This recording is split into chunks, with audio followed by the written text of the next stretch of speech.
Bien, amigos televidentes, le damos la bienvenida al ministro de Hacienda y Crédito Público, compañero Iván Acosta. Gracias, Iván, por estar con nosotros esta mañana y compartir con nuestro público, con nuestro pueblo, ¿verdad? Lo relacionado con la Ley General de Presupuesto del año 2023. Usted ha comparecido ayer ante la Asamblea Nacional y ha explicado en detalle, ¿verdad?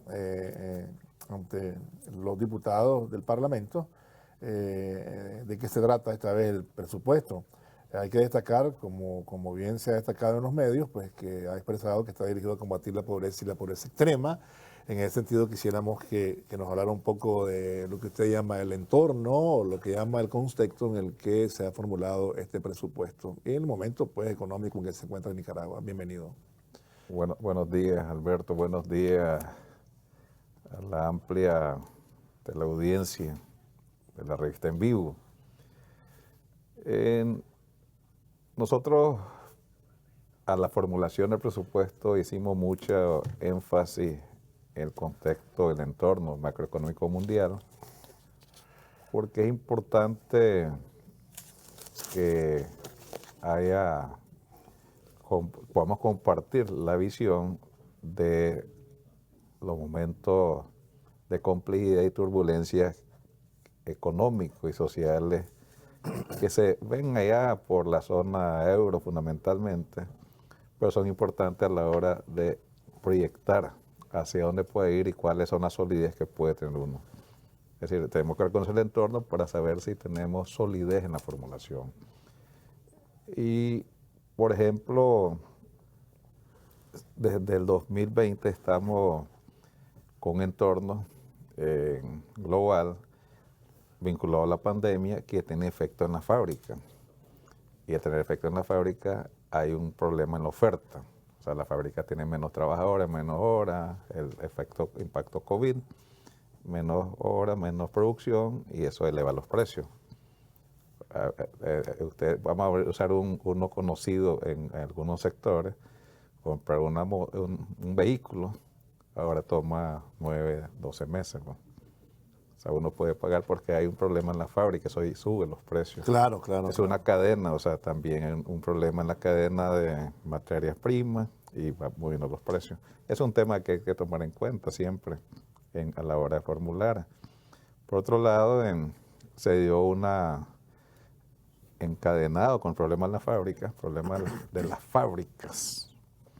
Se dio un problema de lo que llamamos la cadena logística, menos contenedores, menos barcos, y eso también sube los precios. También vimos el shock de dinero que usaron los centros mundiales del capitalismo. Estados Unidos hicieron un shock de dinero, una sobreoferta de dinero, y eso también, por un lado, pues nosotros beneficiamos con remesas, pero por otro lado impacta los precios. Entonces son entornos que uno va construyendo para poder entender cuál puede ser las proyecciones aproximadas. Claro, tenés también los organismos internacionales que te dan información para poder conciliar. Y después queríamos marcar una cosa importante, que todo eso está impactando la economía y las malas, o sea, las decisiones agresivas y soberbias de los centros imperiales, fundamentalmente Estados Unidos, la zona euro otra vez, de echarle gasolina al fuego. O sea, una agresiva, unilaterales sanciones contra países que producen productos libres. Estamos hablando de energía, gas, petróleo, fertilizantes, un derivado de petróleo, en alimentos. O sea, ya teníamos una situación compleja, impactan y eso movió los precios de combustible, que vimos que todo el año a partir de febrero se ha mantenido alto internacionalmente. Y ante eso tuvimos que hacer propuestas para que el comandante Daniel Ortega tomara las mejores decisiones posibles para contener ese impacto que son las que queremos ver en el 2023. Y ahí explicamos que el comandante incluso decidió, antes de que iniciara la escalada de precios. Eso lo podemos revisar en la semana. La escalada de precios llegó como abril o marzo tarde. Las decisiones se tomaron de febrero acá. O sea, se invirtió recursos importantes a contener un shock que debe ser transitorio. Ya comienza a nivelarse, pero fue muy fuerte entre mayo, junio, julio, agosto. Hubo meses de que el subsidio alcanzó, en el caso de la gasolina, 245 de la gasolina regular, es decir, llevaba como 100, como 70 cordas de subsidio cada galón. Y eso llegó al transportista privado, a las empresas, a las instituciones, global, para contener inflación. Porque si no, eso pasaba a los precios también, o sea, sobre todo el diésel pasa a la industria. Entonces, todo ese entorno uno tiene que tenerlos claros a la hora de formular. ¿Cómo va a persistir esto? ¿Podemos contener la inflación? Entonces, uno ve los supuestos económicos. Claro. También, claro, medimos cómo está funcionando los efectos internacionales de esta medida que tomamos nosotros. Por ejemplo, nosotros nos colocamos y vemos que la proyección nuestra en la evolución inflacionaria del 2022 es de 7.6 la acumulada. Acumulados. La de enero en septiembre, y vemos que en la zona euro hay países que están en 19.5, 22, los bálticos sobre todo ya llegaron a 25, y casi todos encima de 8, incluyendo Estados Unidos, que está en 8.1, 8.2.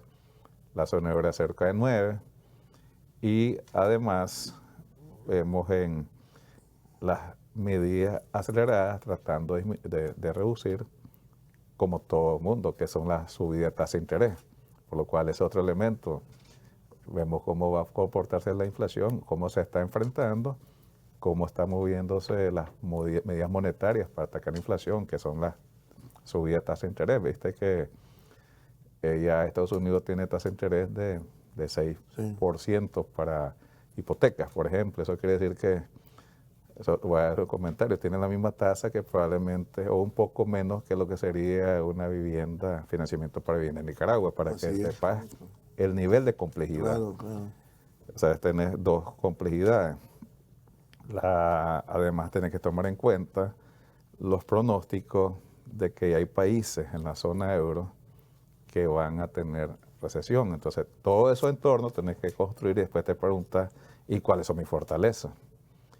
O sea, esos son los entornos, ¿cuáles son mis fortalezas? La primera fortaleza en la presupuestación, que una fortaleza, diríamos, a prueba prácticamente de cambio climático, prácticamente pandemia, intento fue y golpe de Estado, es la capacidad productiva del país. ¿Lo has visto? ¿No? O sea, Claro. eso no, uno revisa los últimos 10 años y va incrementando la capacidad productiva en volumen. O sea, se produce cada día más. Y voy a poner el café, ¿no? O sea, voy a poner uno de rendimiento de 9, 10, 11 quintales a 17 quintales. Por eso es que pudimos pasar de 1.9 millones del 2006 a 3.6, 3.5, 3.6 millones. Y con proyección a 3.8. Eso es volumen, producto de rendimiento. Eso es importante. Ganadería, probablemente si revisamos allá por los 90, había unos 3 millones, 2 millones y medio en el hato ganadero. Estamos hablando de 6 millones. Eso ha ampliado, hay más matadero en el país, estamos llegando a más mercado. Es un tema, quiere decir que, como le gusta decir economista, que hay una demanda que no tiene tanta elasticidad, o sea, se mantiene aumentando fuerte porque tiene que ver con población. Tiene que ver con precio, pero también tiene que ver con la población y la capacidad de ingreso. O sea, pongo un ejemplo, o sea, hace 40 años China consumía una fracción de carne de lo que consume hoy. la poderosa China, Claro. la economía líder en la capacidad de compra mundial. O sea, una cosa es el tamaño del PIB y otra cosa es el PIB de paridad de compra. O sea, compran mucho, entonces quiere decir que se va a vender más carne, más ron, más tabaco, más. Entonces es importante cuando uno produce esos medios, esos productos que son de consumo primario, o sea, alimentos.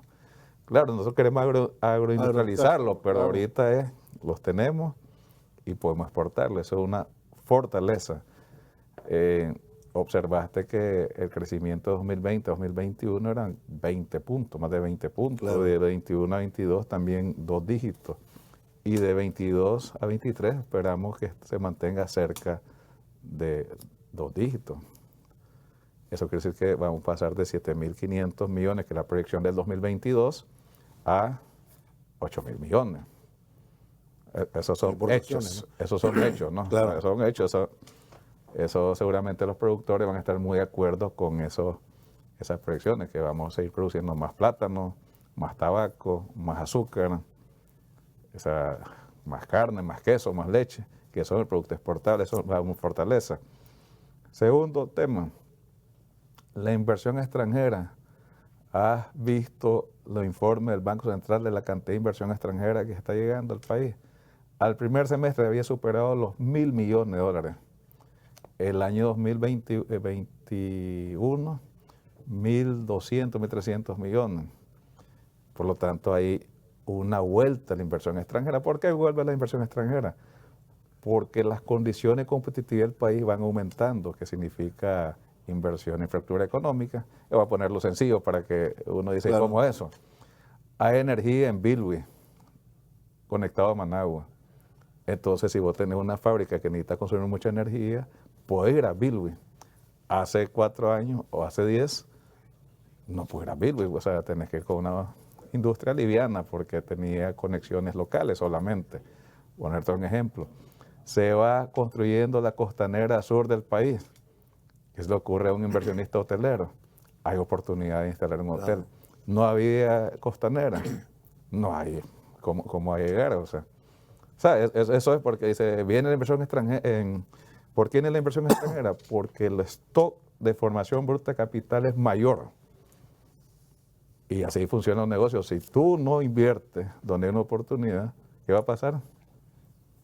Otro invierte. Entonces, eso para que Sí, nos claro. quitemos. Y donde viene uno, viene después un montón. Sí, o sea, si la gente, el capital, ese diría una de las características de capital que están buscando dónde invertir para hacer más plata. Claro. Vieron el tamaño de inversión que se está haciendo energía gasífera, pues, de planta de gas. Claro, claro. Más de 700 millones de dólares. Entonces, esos stock de inversiones jalan más inversiones. Acabamos de suscribir la cosecha temprana con China. ¿Qué va a pasar? Pues es lo que va a pasar en los años subsiguientes. Va a venir mucha inversión china, porque si tenés un tratado de libre comercio, uno de los interesados es los empresarios, los inversionistas chinos, para aprovechar ese tratado de libre comercio. Entonces, así vamos haciendo los cálculos, ¿no? Porque, o sea, no es en el aire, ¿no? Estamos Claro, armándolo. Tenemos que reconocer que la demanda interna ha subido mucho porque hay un gran crecimiento del esfuerzo de muchos trabajadores en el extranjero de apoyar a su familia. Estamos llegando a 3.000 millones de dólares. Entonces, esos son hechos, ¿no? Son hechos aritméticos, la economía basada en hechos aritméticos. Las importaciones también siguen creciendo. Están alcanzando 10.000 millones de dólares. Eso es muy importante para el consumo, para bien intermedio y bienes de capital. Se están reponiendo bienes de capital que no se pudieron invertir en el 18, 19, 20, que ese es el efecto del intento fallido de golpe. Entonces, ese stock rezagado viene a invertirse. Definitivamente, el turismo ha dado un salto. No sé si viste el informe del Banco Central, que está creciendo casi 20 puntos. Sí. Lo que es hotelería y restaurante, que es el sector vinculado a servicios. Él es un multiplicador en servicios. Si se mueven los restaurantes, se mueven los hoteles, se mueve los servicios internos, el taxi, todos los servicios, las transferencias, todos esos servicios vinculados. Eso es dinero, divisa líquida. Entonces, si ese es el entorno internacional y revisamos cómo hemos logrado construir con políticas monetarias y fiscales a contener la inflación, vemos cuál es el mercado que va a ser más impactado. O sea, el mercado, dice la proyección, que la zona euro probablemente quede a la orilla, 0.5. Estados Unidos cree que en un punto. Asia va a crecer. Entonces nosotros con esos balances decimos, efectivamente, y eso lo reconocen los organismos internacionales, ahora, en 2022, los números están alineados de todos los organismos internacionales que vamos a crecer alrededor del 4%. O sea, eso es, lo has leído en todos los medios. Ya no hay. O sea, ya no hay discusión. Entonces no fue como en el 2021 que nosotros decíamos 7 y decían 2. Correcto. Nosotros hicimos 9, dijeron 5 y al término 10.3. Entonces todo eso va configurando el entorno de la proyección del presupuesto. Entonces con esas variables, efectivamente también hay coincidencia con los organismos internacionales que además que vamos a ser el país, incluyendo Panamá, el segundo lugar en mayor crecimiento en 2022, también vamos a ser los que vamos a tener mejor desempeño porque tiene mucha resiliencia las áreas que son los principales desencadenantes o detonantes de la actividad económica. Eso es un tema necesario para decir por qué vemos un crecimiento en 2023, cómo impactar en el presupuesto, qué tipo de inflación vemos, que son los supuestos económicos. Claro. Y ahí sacamos los números. Claro. Ahora vamos a ir a la pausa y vamos entonces a entrar, por favor, a la parte de ya qué contiene el presupuesto, cuánto está proyectado el gasto, cuánto está proyectado el ingreso público, el déficit, y siempre se ha venido disminuyendo, ¿verdad? Pero esos aspectos, ¿verdad?, que son fundamentales para la vida. Vamos a la pausa, ya volvemos. Bien, y hablando de lo que está presupuestado, de lo que las bases fundamentales, ¿no? Ingresos, gastos, las prioridades. Lo primero, partiendo de los supuestos económicos que construimos, crecimiento del 3%, un tipo de cambio que se está moviendo al 2% anual, una inflación proyectada al 6% y una estabilidad en los temas fiscales, monetarios que se construyen, que son importantes también mencionarlo. La estabilidad monetaria, una fortaleza, es la posición más robusta desde que se conoce el Banco Central. Claro. O sea, olvídate, cualquier presidente del Banco Central es el que tiene la posición más robusta.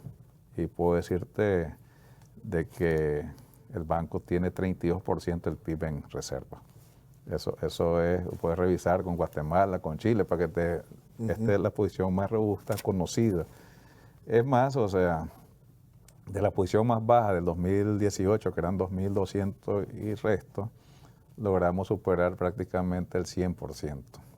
La pasamos a 4.300 algo en reserva. Los depósitos volvieron a superar su máxima, que fue el 17 de abril del 2018. Se llama esa fecha. Claro, claro. Es el momento más alto de la reserva de los depósitos, y eso fueron 1.511 millones. 1.513 millones salieron del sistema. Sí. Eso fue superado. Ha sido superado y durante semanas pues se mantienen cerquita, pero sobre todo más arriba, con más recursos que ese momento. Y la posición fiscal ha ido consolidando y se mantiene la trayectoria de no mover el déficit más que -2, +1, o sea, con fortaleza. Entonces, a partir de eso, las proyecciones de ingreso son 109.000 millones 989.500 córdobas. Eso es el presupuesto, que es un presupuesto que se está moviendo a una velocidad contra el 2022 de 20.2%. 20.2%. Eso es importante. Hay un movimiento consistente con los datos que te estaba compartiendo, el presupuesto económico, el análisis del entorno. El gasto, los gastos totales están proyectados en 105.263.000 córdobas. Eso se está moviendo al 14.7, hay un incremento del gasto del 2000, puede recordar que nosotros iniciamos con 91.000 millones, 91.800 millones.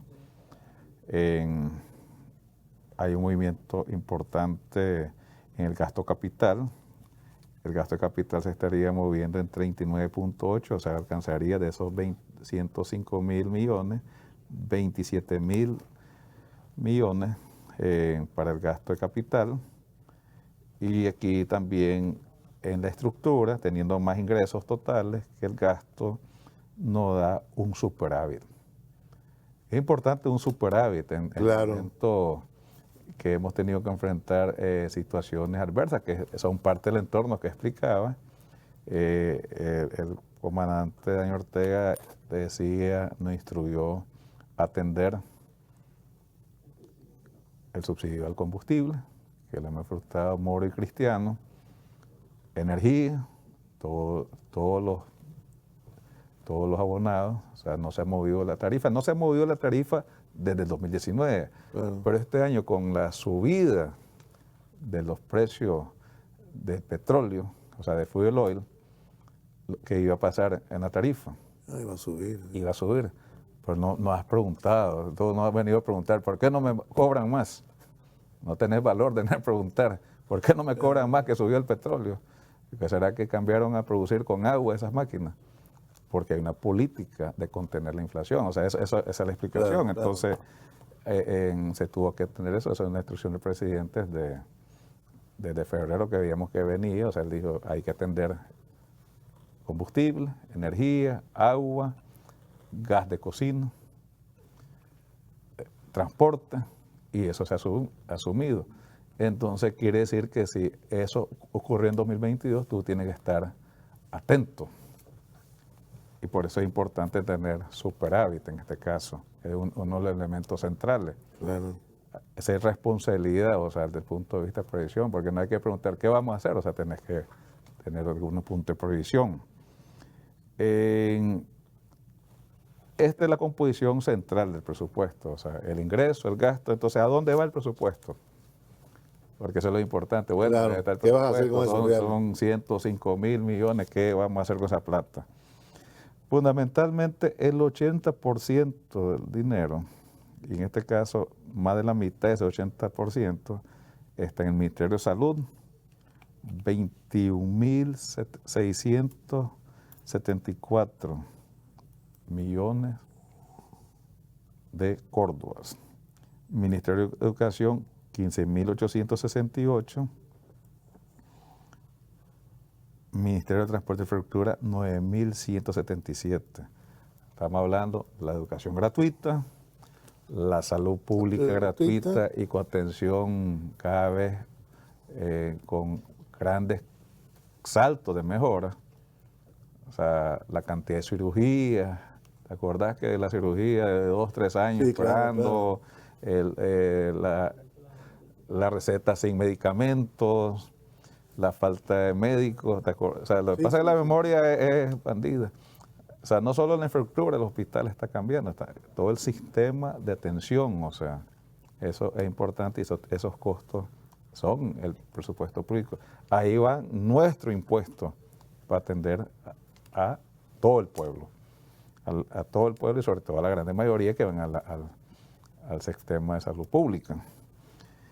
En la Universidad Centro de Educación Técnica Superior, 6.315 millones, ese es el 6%, que en los 15 años del gobierno del Frente Sandinista de Liberación Nacional liderado por el presidente Daniel Ortega y la compañera Rosario, no tenés que un morterazo para ir a pelearlo. ahí. Sí, claro. Eso lo decimos nosotros con autoridad, que tuvimos que pasar 60 días movilizados, exigiendo que cumplieran el 6% nada más. Y el señor aquel amigo tuyo decía, no, dice, hay que cortarle esto para darle a los otros. No, ese no era amigo mío. Ya no. No, No jamás, lo conocé ahora. Jamás, nunca fue mi amigo. No digas eso, por favor. Esa es una falacia. Por el contrario, siempre dije que eran bárbaros. Eran bárbaros. Entonces ahí inclusive, y todavía sí es bárbaro. No, inclusive ahí está un señor que, bueno, que en paz descanse, pues, que fue presidente de este país y no daba el 6%, pero se pagaba, él era presidente y como ya ha sido vicepresidente se pagaba también la pensión, tenía doble salario.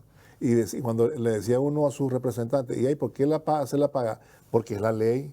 Ajá, le decía yo a uno a sus funcionarios, y también es la ley y constitucional. Lo del 6%, ¿por qué no? Pero además estaba fuera de la ley porque recibía aquel bono, sí, ese bono que fue el escándalo después. Pues sí, de los 40 recordar, entonces no era solo la ley, sino que sí, pero el abuso. Es una barbaridad.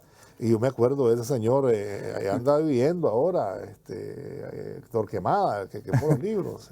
El Torquemada Nacional, todavía está opinando. Nacional, ahí ando opinando todavía. Dime, pero ahí esa es la diferencia. Bueno, ahí esa es la diferencia. No, y hay otras gente, no. hay otra gente que decía, ¿para qué los vamos a educar si van a terminar los ingenieros siendo cortatela? No sé y taxistas, denigrando a los taxistas. Pero al final de cuentas, ¿de dónde agarraban a todo su personal? Los ricos.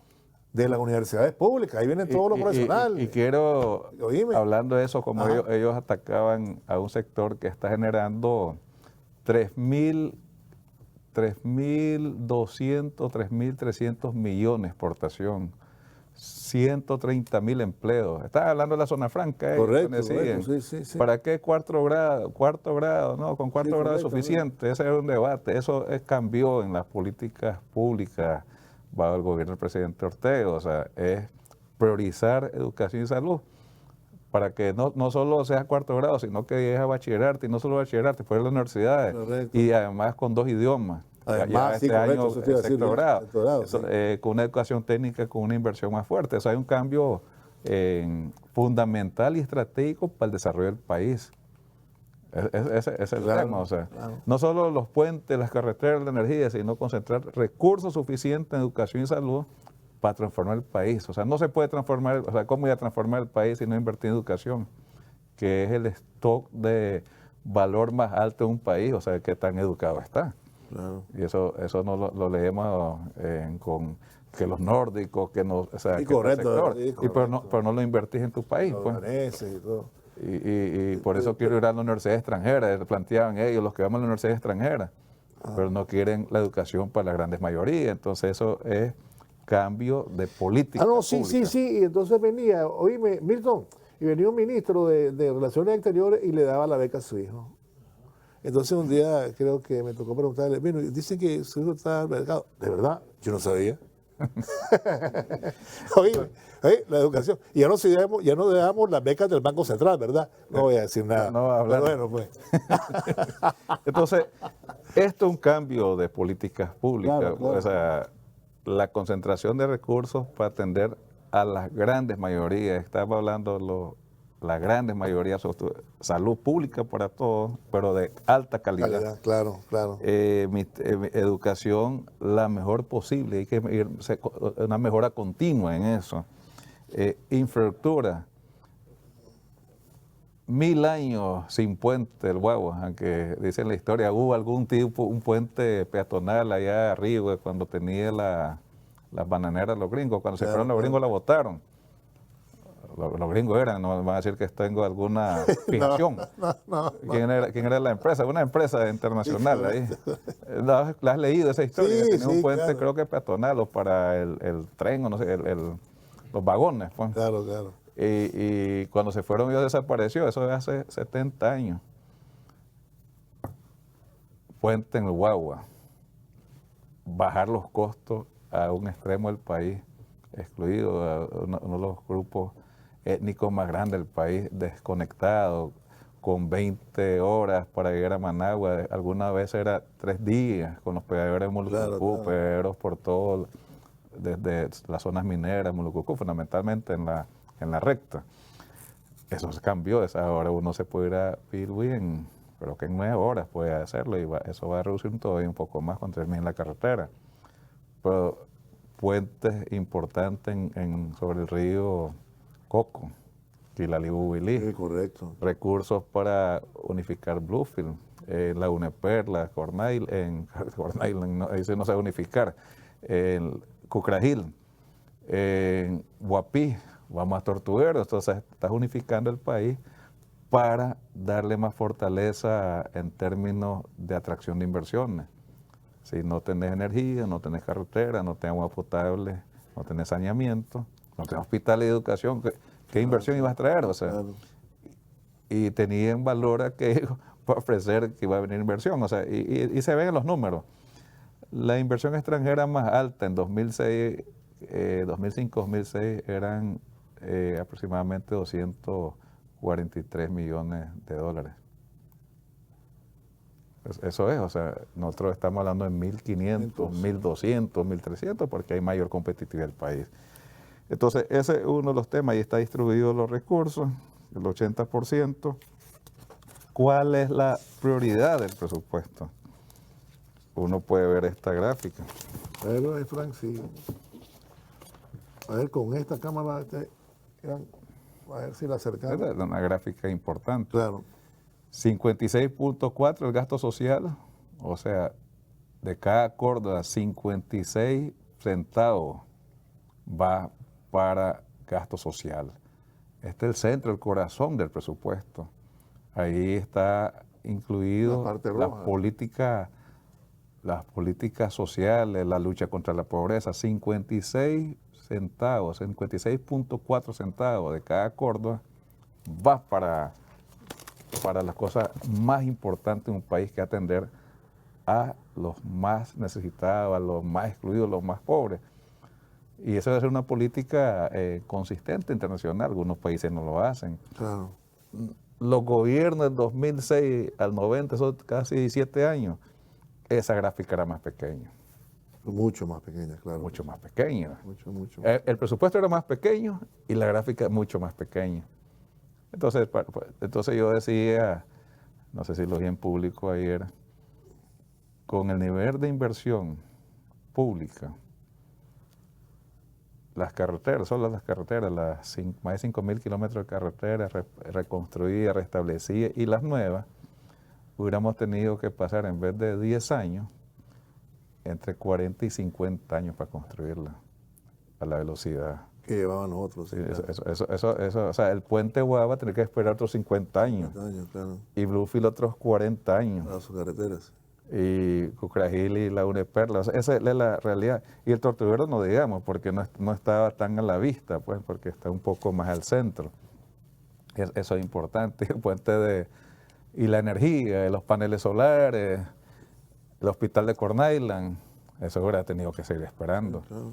Dice, si ya esperaron 70 años, ¿para no esperan 20 años más? Y también la planta de agua y todo lo demás. O sea, esos son temas, esos cambios de políticas públicas que ha sido consistente el comandante Daniel Ortega desde 2006 y 2000, antes en la oposición había anunciado estos cambios importantes que se expresan en la política pública y en la política presupuestaria, donde se define dónde va el dinero de la política pública. Uno mira el presupuesto y uno puede saber cuál es la voluntad del gobernante, del presidente. Lucha contra la pobreza, inversión social, inversión pública para darle más competitividad, que son ese círculo, el rojo, el gasto social, el tema de transporte y comunicaciones, que es inversión pública, 11.1%. Muy importante, orden público y seguridad. Correcto. Para traer inversiones, para tranquilidad de los ciudadanos, para tranquilidad de todos, tenés que seguir fortaleciendo la seguridad ciudadana. Para tener el país más seguro de Centroamérica, uno de los más seguros de Latinoamérica, hay que invertir en ello. Para poder que esta inversión pueda diseminarse en la política de comunidad, Claro. de armonía, o sea, la cohesión social, pues que decimos es importante tener un cuerpo que tenga recursos para, no solo desde un punto de vista de reactivo, sino una prevención permanente y una educación y una interacción con la ciudadanía, con nuestro pueblo, ¿no? Claro. Y eso permite que hoy en la Policía Nacional dice el homicidio 7, es el mejor Claro. número de Sí, claro. Centroamérica. Sí, sí, sí. Es el mejor número, uno de los mejores de Latinoamérica. 7 por cada 100.000 habitantes. Sí, esos son números importantes, hay que ir reduciéndolo, hay que ir buscando el 4, pues. Claro. Es como la media donde están los países más desarrollados. Entonces, ahí está distribuidos los recursos. Decía yo que ahí hay programas de vivienda. Hay 541 millones está focalizado para tener recursos para construir en vivienda. ¿Cuánto se van a construir en estos años? En este año hay una proyección de 4.363 viviendas entre el presupuesto y hay una cantidad de un programa que no lo administramos directamente, que es de la generosa cooperación de República Popular China, Correcto. que va también a construir una cantidad similar. O sea, este presupuesto inicia con 541 millones vinculados a vivienda y la cantidad de viviendas por construirse arrancando este año, o sea, que va a construirse en varios años, estamos hablando como de 30.000, 35.000 viviendas. Es el mayor stock de viviendas que hemos escuchado hasta ahora, financiado y arrancando su construcción por diferentes fuentes de financiamiento, fuente de financiamiento BESIE, fuente de cooperación de República Popular China, fuente del Banco Mundial, fuente del Tesoro. Eso es importante, ahí va el proyecto Bismarck Martínez con la alcaldía, o sea, pero estoy hablando de un gran impulso social. En salud se incluye todo en este presupuesto, ese 21%, nuevo hospital en construcción y 24.6 millones de consultas con medicamentos. Ahí está el presupuesto. Entonces, va a haber impacto importante desde el inicio, sí, generación de empleo, porque la inversión pública van a ser 35.000 millones de Córdoba. 35.000 millones es aproximadamente 4.500 millones, casi 5.000 millones superior al 2021. Va a haber recursos importantes para fortalecer la alcaldía, 2.700 millones en las transferencias, más de transferencia. Es decir, está fortaleciendo la capacidad de atender las inversiones municipales y fortalecer la capacidad operativa de la alcaldía. Entonces, vamos a construir muy visibles 201 kilómetros nuevos y la conservación de 1.233 kilómetros de la red vial pavimentada, casi el 20% de la red existente en lo que llamas conservación. Energía eléctrica, 34.860 nuevas viviendas electrificadas. Es decir, estamos manteniéndonos sobre el 99%, acercándonos al 100%. 17.500 luminarias. Entonces, ahí hay un sinnúmero de programas. Voy a irme a salud otra vez. 331.000 cirugías totales. Estamos hablando de casi 1.000 cirugías al día. O sea, 1.000 cirugías al día.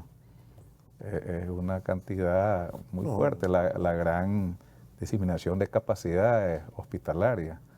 Antes, en cualquier lugar de la geografía, si quería una cirugía, tenía que terminar en Managua, entonces la cola se volvía larga. Claro, claro. Eso es importante.